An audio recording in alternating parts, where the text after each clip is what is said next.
do nosso Centro Espírita Regeneração de São Gonçalo. Estamos iniciando a nossa reunião deste sábado sob a proteção de Deus, sob a proteção de Jesus, rogando aos benfeitores espirituais que nos assistam para que possamos ter uma reunião de muito aprendizado e muito crescimento espiritual. Então vamos estudar um pouquinho sobre Jesus. Na carta de Públio Lentulus a Tibério, na semana passada, nós vimos Tibério falando de Jesus, da beleza física e do que ele ensinava, da beleza da doutrina de Jesus.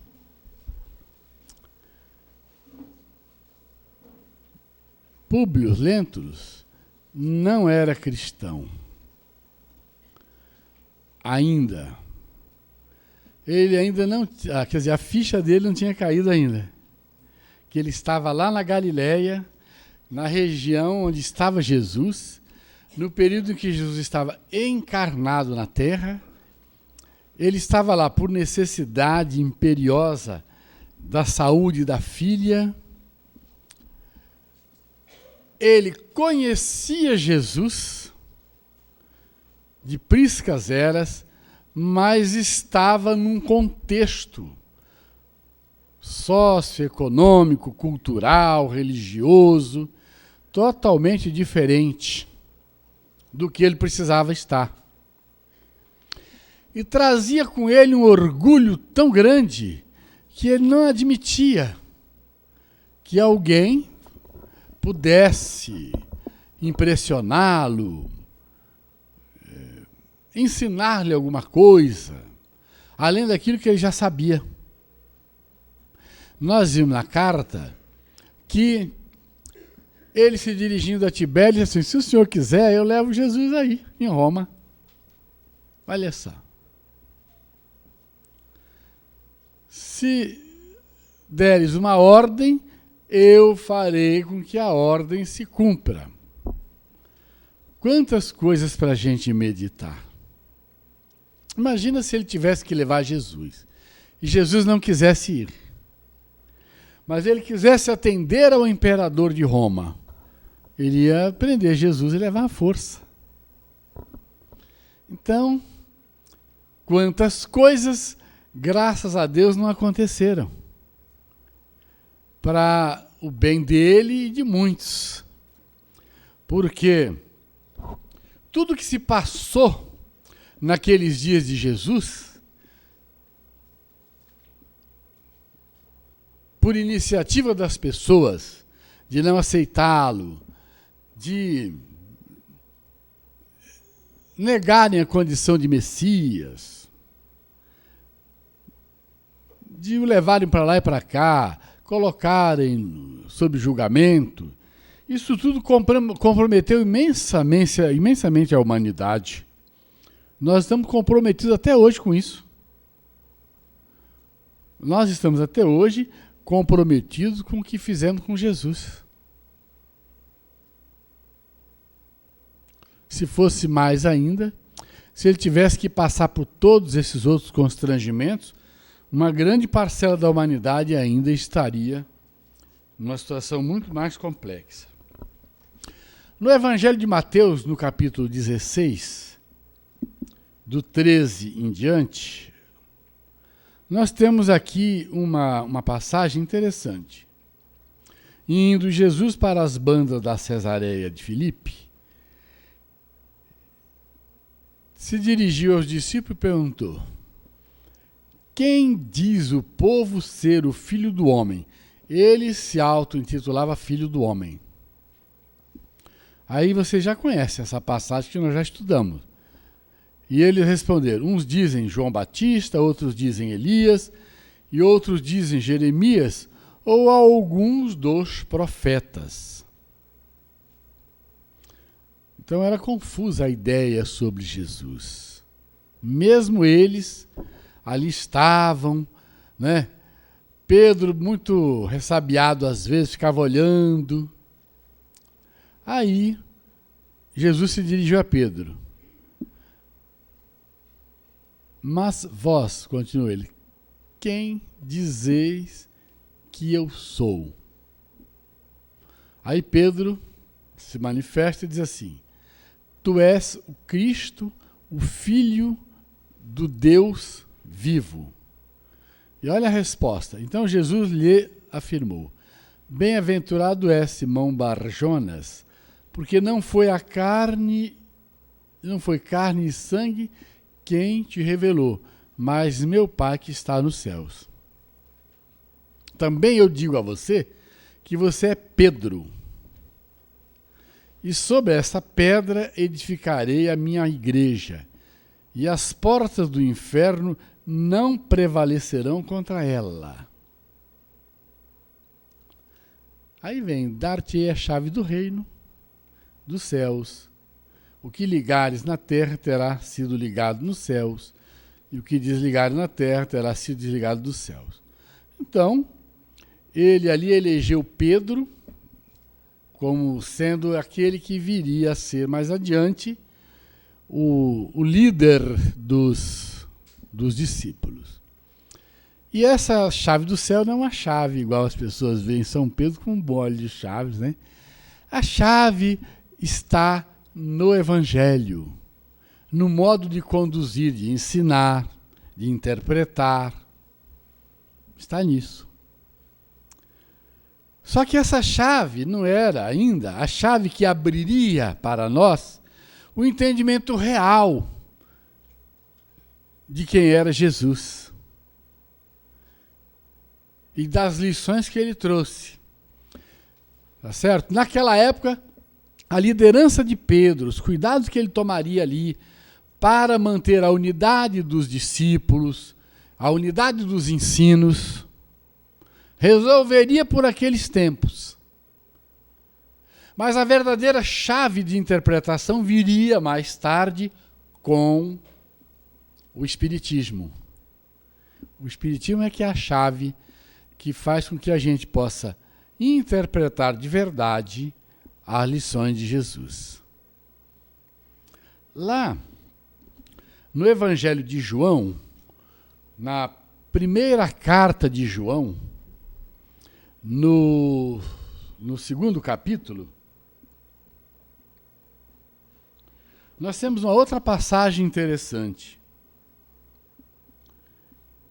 onde Jesus diz que ele seria a fonte que iria descedentar a humanidade.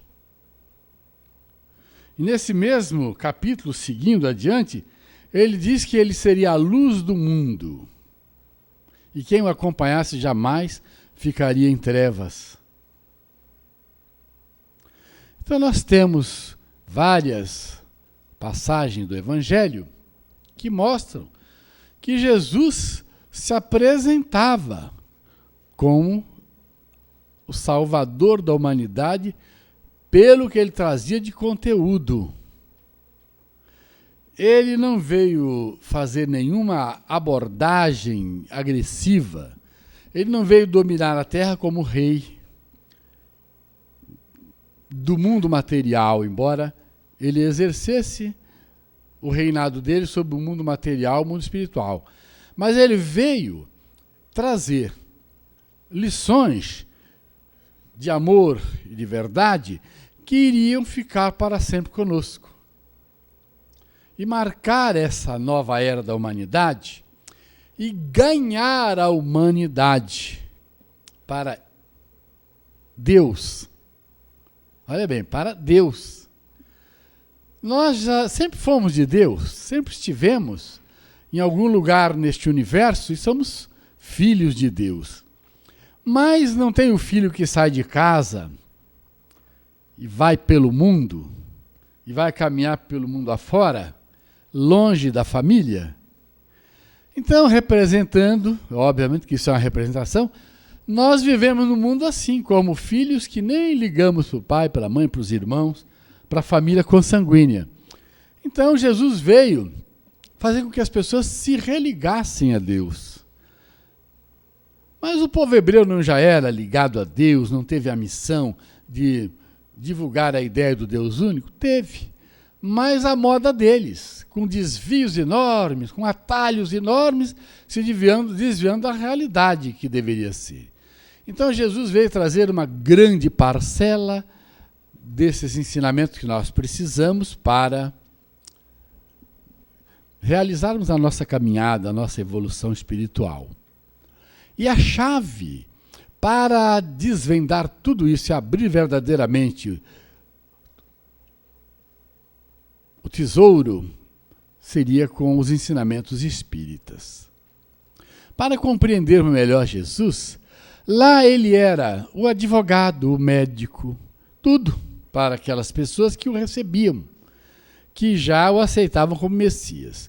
Coincidentemente, hoje o tema foi, no Novo Testamento, na entrada da nossa atividade, no começo, a entrada triunfal de Jesus em Jerusalém.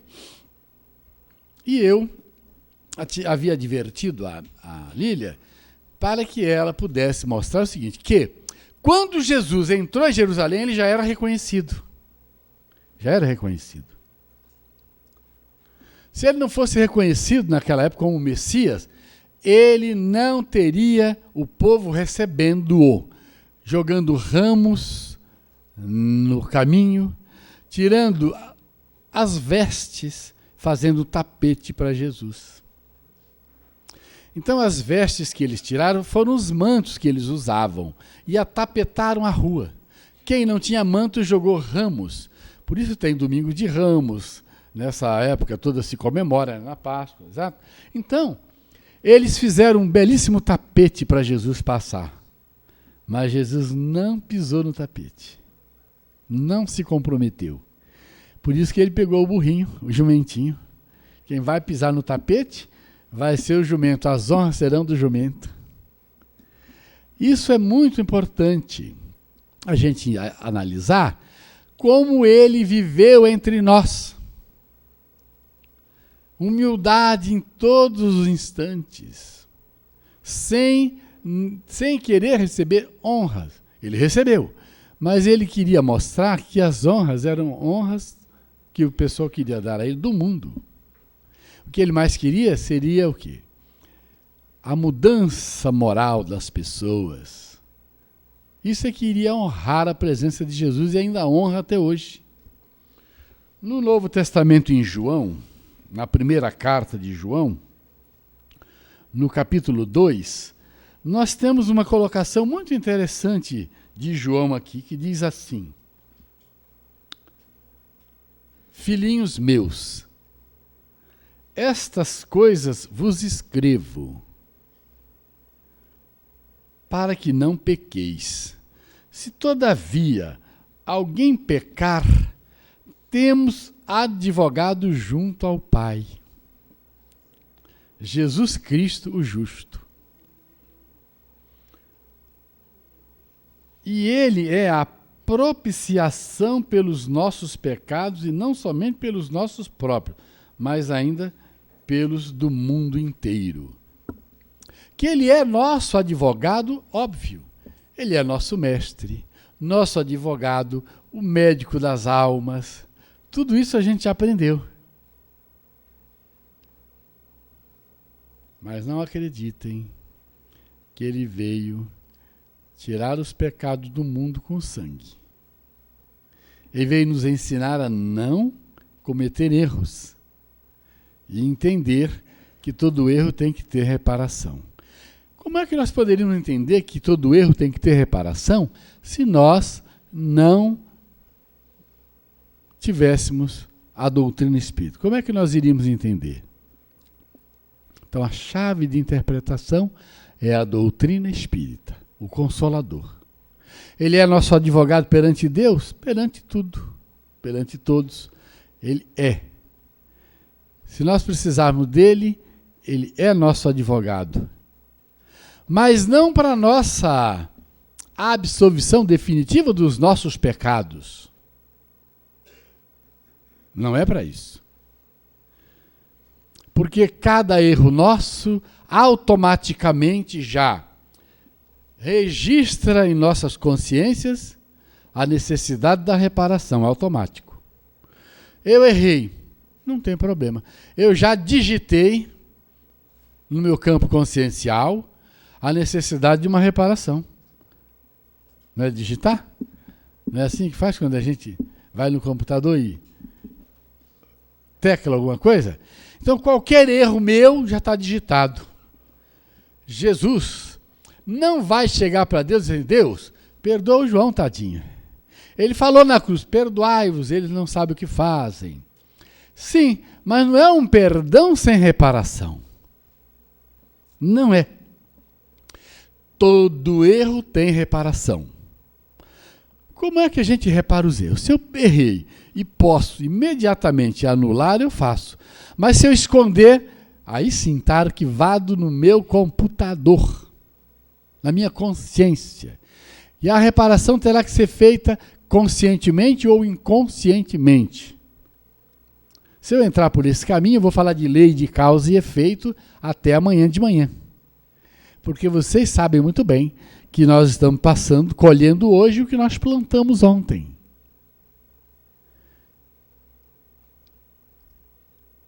O que nós estamos passando agora tem a ver com o que nós fizemos nas outras reencarnações e nesta mesma reencarnação.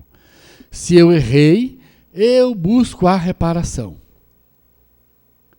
Se eu não buscar a reparação, ela vai se automatizar em mim. Na hora que ela vier como reparação, eu vou me revoltar. Porque eu vou achar que estou sofrendo sem dever.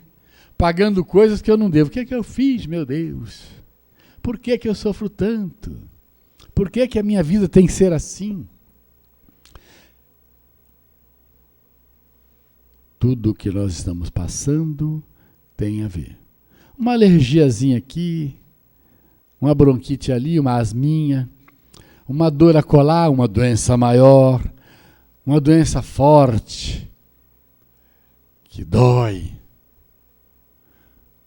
Um problema de relacionamento, dificuldades, de um modo geral no campo moral, tendências de hoje. Gente, nós temos uma gama de problemas vinculados ao passado que estão aí na nossa vida, presente. Está presente. Quando a gente fala do passado, não foi só nas outras reencarnações. Porque até agora, 1 minuto atrás, é passado. Meio minuto é passado. 1 segundo que passou é passado. E tudo está registrado em nós. Então ele é nosso advogado, mas não vai deixar, não vai tirar nenhum débito assim. Deixa esse débitozinho para lá, coitado. Nós vamos ter que anular. É automática a anulação das nossas dívidas, pelo amor ou pela dor. Fazendo bem ou sofrendo. Ah, mas a minha dor assim, essa dor não tem nada a ver com o meu passado. Não é? É porque eu estou ficando velho. Também. Mas tem a ver com algo, minha gente. Tem a ver com algo. Porque o corpo perfeito vem de uma mente perfeita sobre esse corpo. A saúde física é o resultado da saúde espiritual e moral. Ah, mas o fulano de tal tem uma moral ilibadíssima e é tão doente. É porque está fazendo a catarse dos registros que ainda estão lá dentro, muito guardados. Porque isso não é motivo de você sofrer sem ter manchas na alma. Então, o nosso médico Jesus, o nosso advogado Jesus, o nosso mestre Jesus, todas as virtudes, todos os títulos que vocês quiserem dar de benemerência, de virtude, seja o que for, Jesus é Espírito puro. Vamos ver no livro dos Espíritos.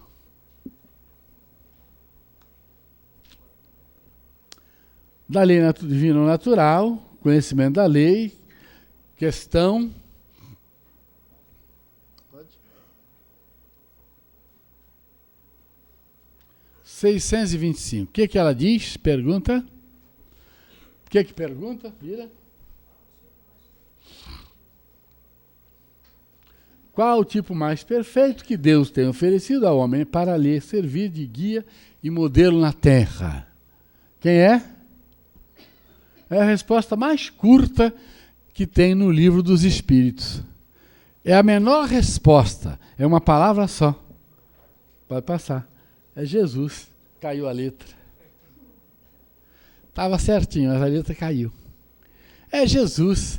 Vocês viram na semana passada aquela pintura, o retrato falado de Jesus, pintado por Rembrandt, pintura mediúnica. Então esse retrato aí é o que mais parece com Jesus. Mas ele é modelo e guia de quê? Em todo sentido. Nós temos que buscar imitar Jesus. Chegar ao que é Jesus, Espírito puro. No livro Emmanuel,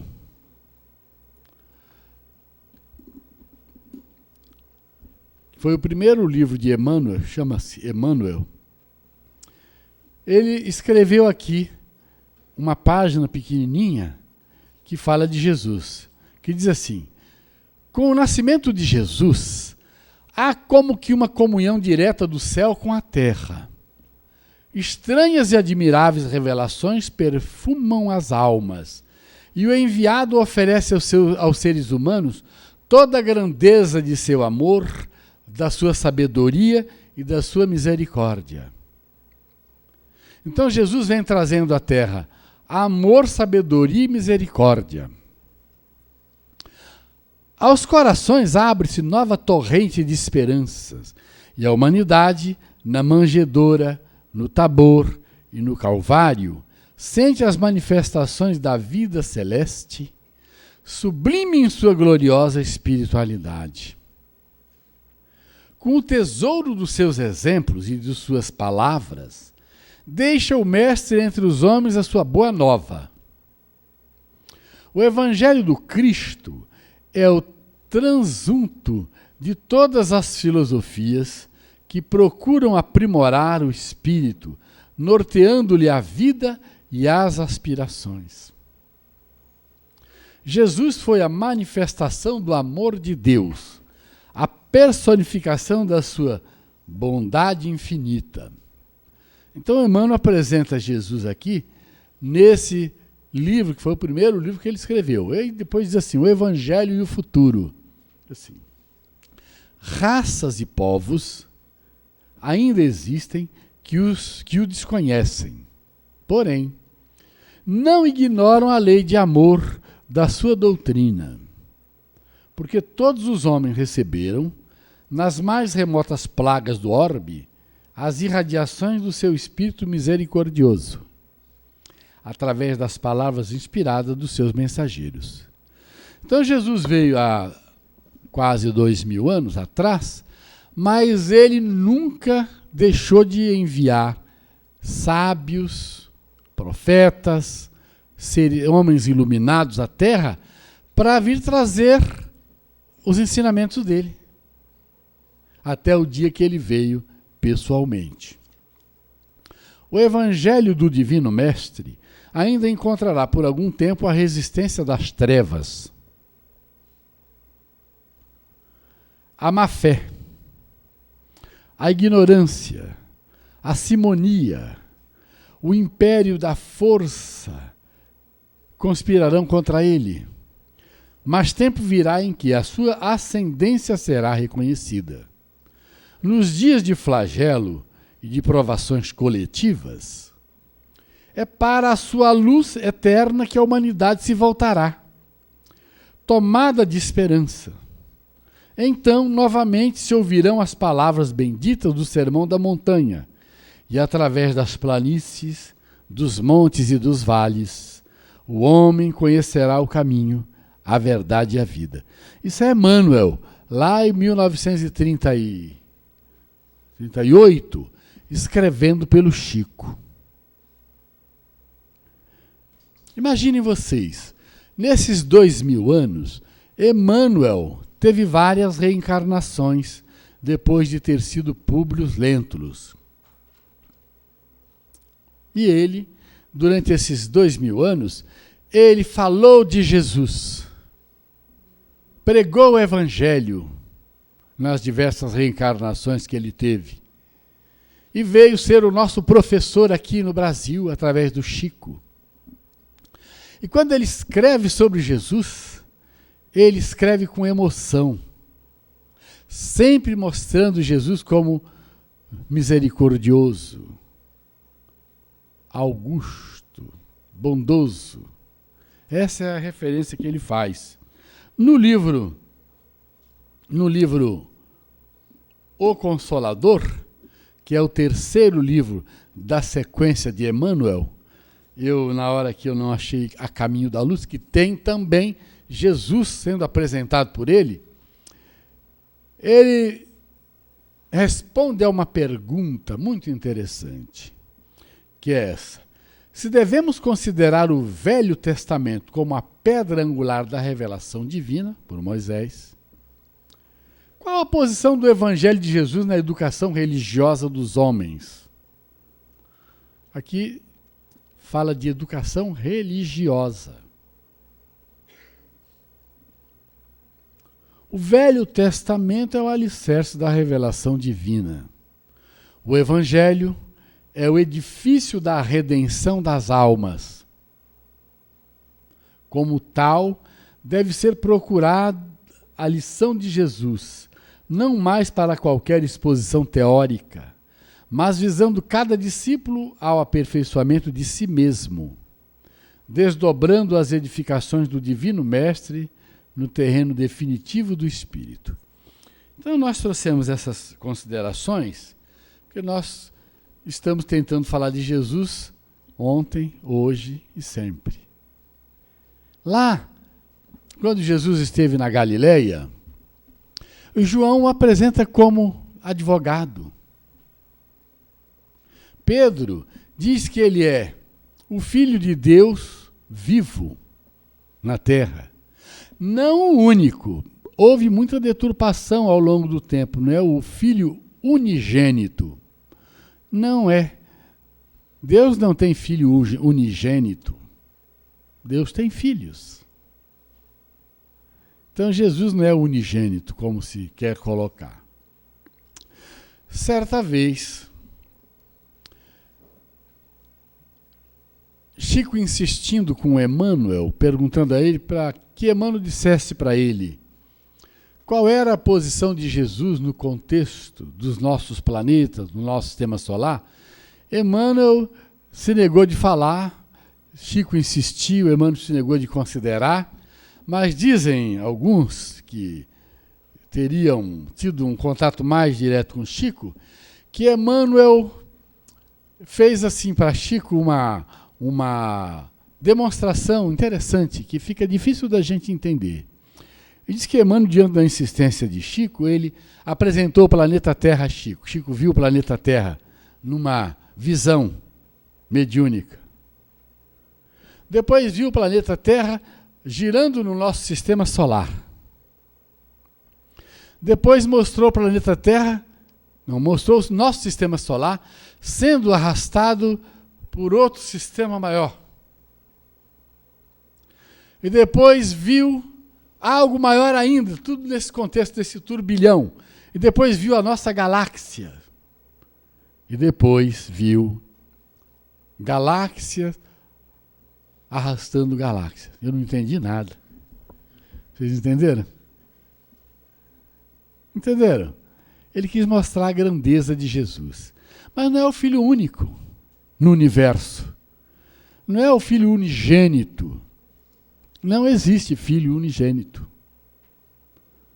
Então, quando ele mostrou uma galáxia arrastando outra galáxia e etc e tal, ele quis mostrar que o universo é imensamente grande e que Jesus está na Terra, no nosso sistema solar, dirigindo o nosso sistema, e que o nosso sistema é arrastado por outros.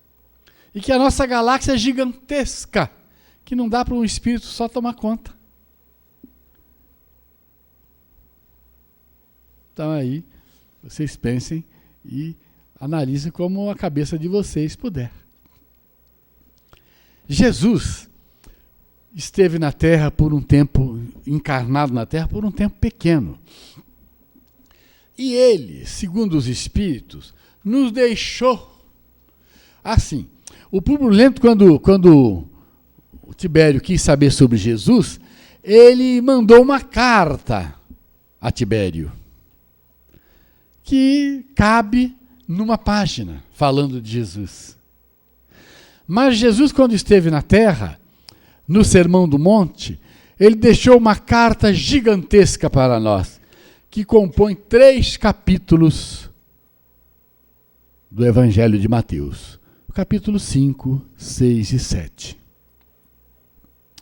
Para que a gente possa fazer uma análise da importância dessa carta magna que Jesus deixou, vai passar.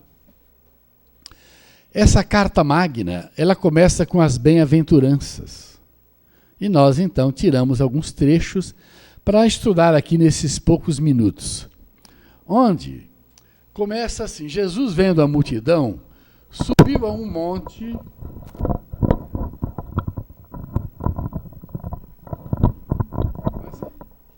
Jesus, vendo a multidão, subiu a um monte e, assentando-se, aproximaram-se dele os seus discípulos.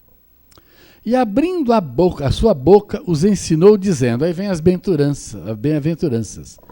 Bem-aventurados os pobres de espírito, porque deles é o reino dos céus. Bem-aventurados os que choram, porque eles serão consolados. Bem-aventurados os mansos, porque eles herdarão a terra. Bem-aventurados que têm fome e sede de justiça, porque eles serão fartos. Pode passar? Bem-aventurados os limpos de... Pulei? Pulei 1? 7. Volta. Bem-aventurados os misericordiosos, por quê?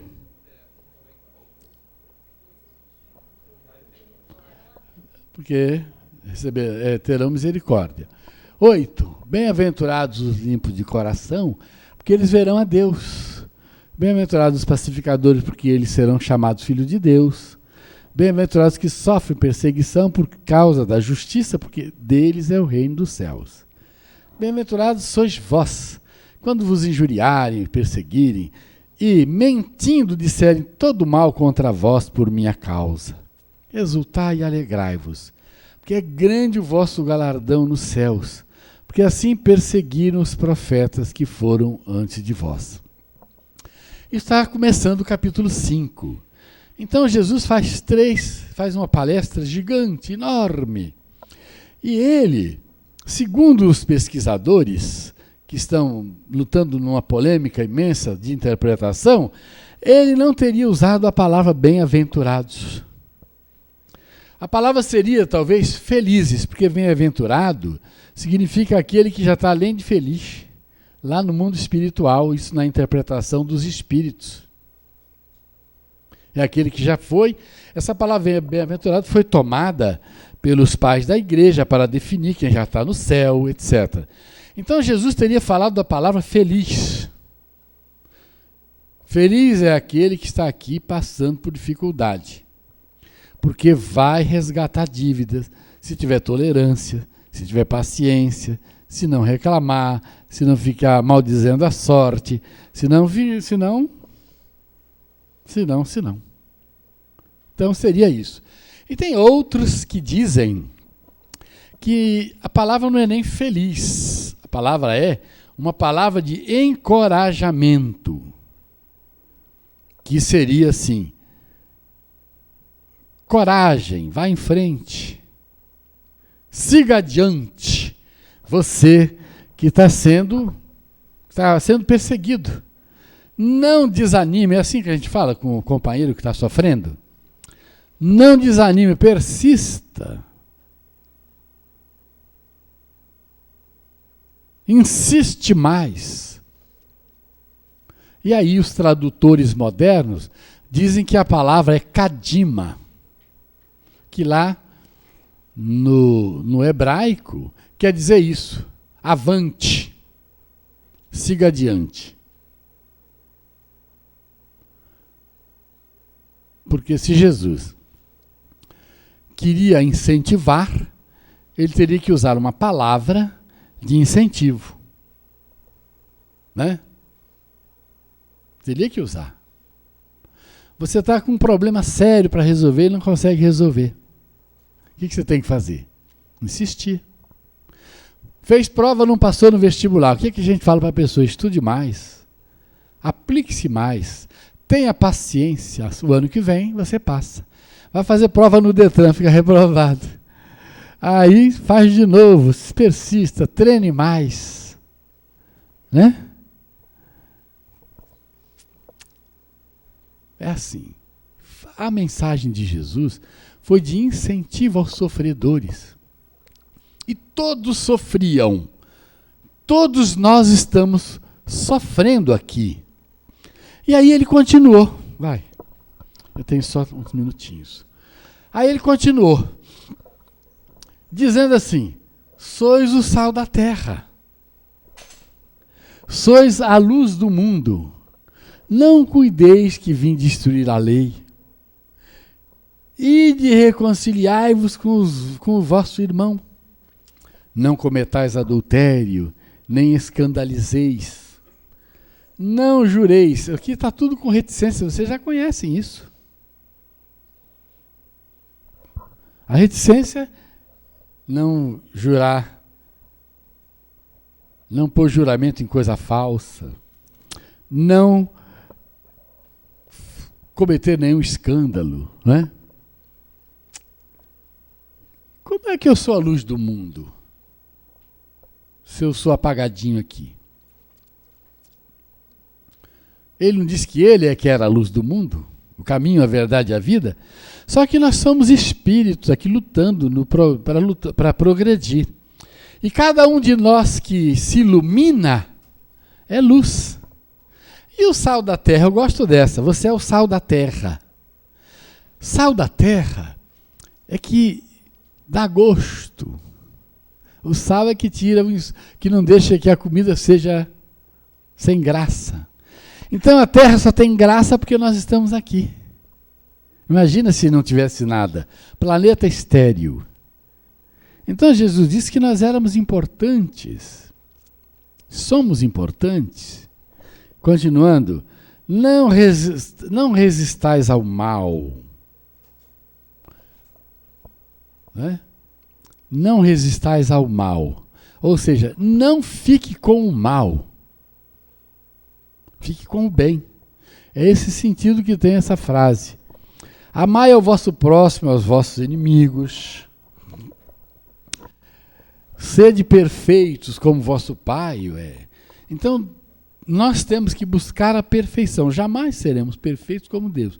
Mas esse sermão da montanha, de 3 capítulos, os 3 capítulos de Mateus, ele deve ser lido sempre por nós, mas buscando a interpretação na doutrina espírita.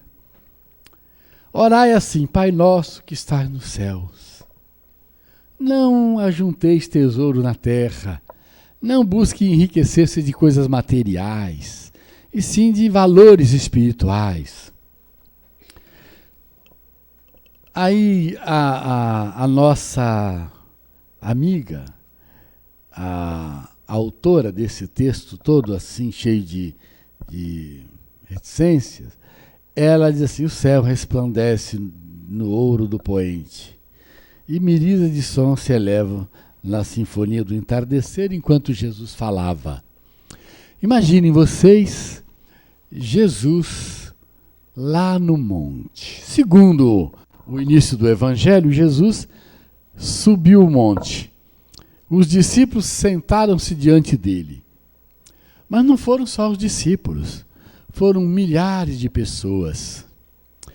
E Jesus, sem microfone, falou para uma multidão imensa que não conheciam a língua que ele falava, articulada, mas que recebiam aquele sermão, aquelas lições, e compreendiam o que Jesus estava falando. Vejam vocês que fenômeno extraordinário foi esse, que Jesus falando, vamos supor que fosse para 5.000 pessoas, falando hebraico ou aramaico. E lá tinha grego, gente de outros países, pessoas de várias nações que não falavam todas as línguas e que saíram de lá todas magnetizadas, com a vontade imensa de mudar, de se transformar, de se renovar, de começar uma vida nova.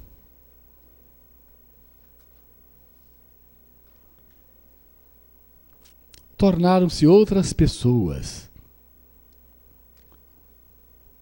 Pessoas com proposta de vida.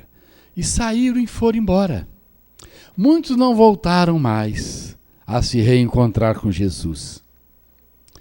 E tomaram aquilo como uma diretriz para sempre. Levaram a carta magna nas consciências.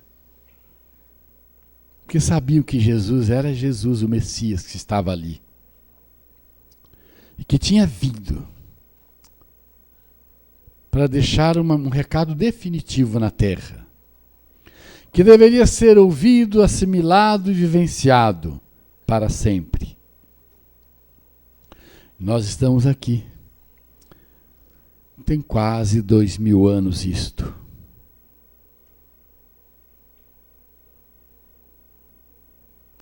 E nós ainda não assimilamos. Isso é que dói. Dói lá dentro quando nós paramos para refletir. Porque a gente leva a vida sem muita reflexão. Quando a gente para, dói. Quando a gente tem tempo de um recolhimento um pouco mais demorado e se sente um pouco mais sintonizado com essas verdades de Jesus, a gente quase chora. Porque o que Jesus ensinou, nós já estamos tentando aprender há muito tempo. Mas não temos a força moral de vivenciar. O que nós queremos trazer como reflexão é essa questão. Nós não temos a força moral de vivenciar. Ouvir, falar aqui também, como eu estou falando, isso é muito fácil. Mas viver tudo isso, no dia a dia, a cada instante, é muito difícil ainda para nós. Portanto, o esforço de cada um deve ser maior. A luta no dia a dia não pode cessar.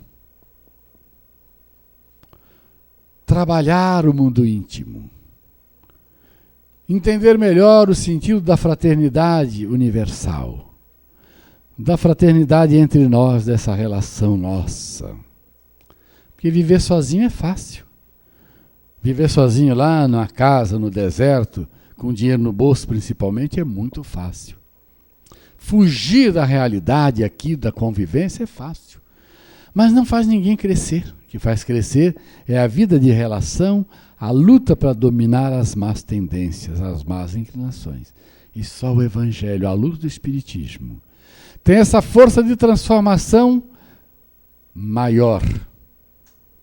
Eu não digo imediata, que é muito difícil, mas pelo menos a médio prazo.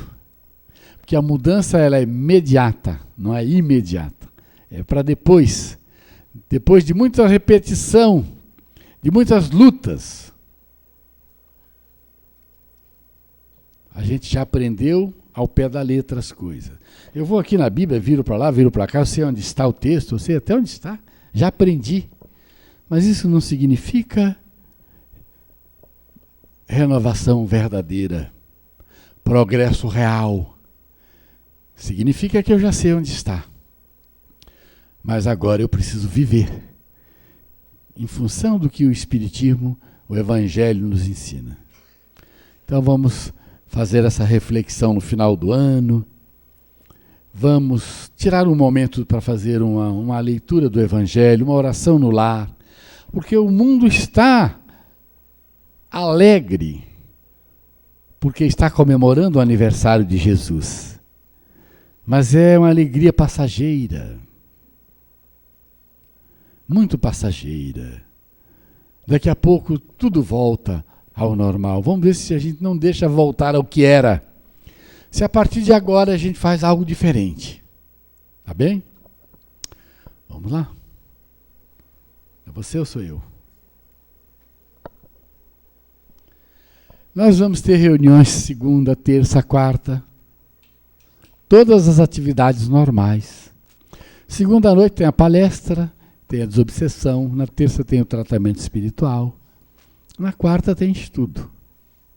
Então vocês estão convidados. Nós estamos...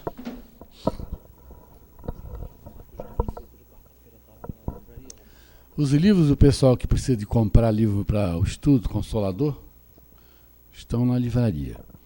Eu trouxe... Vê se está aí. Não, eu não trouxe. Eu não peguei.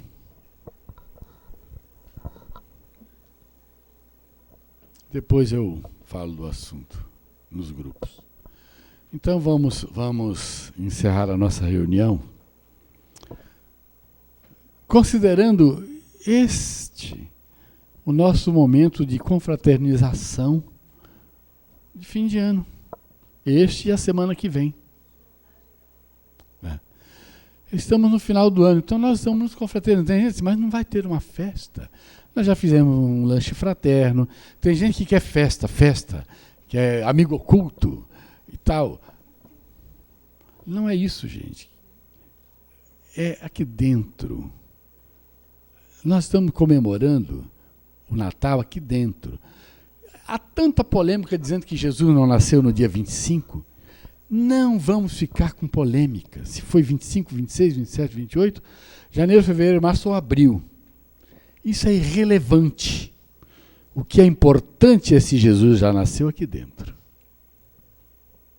Faça uma reflexão. Jesus nasceu em você, lá no seu coração? Se já estiver sensibilizando você, se quando você pensar em Jesus, você sentir o coração bater um pouquinho mais, é porque Jesus já está no seu coração. Hoje,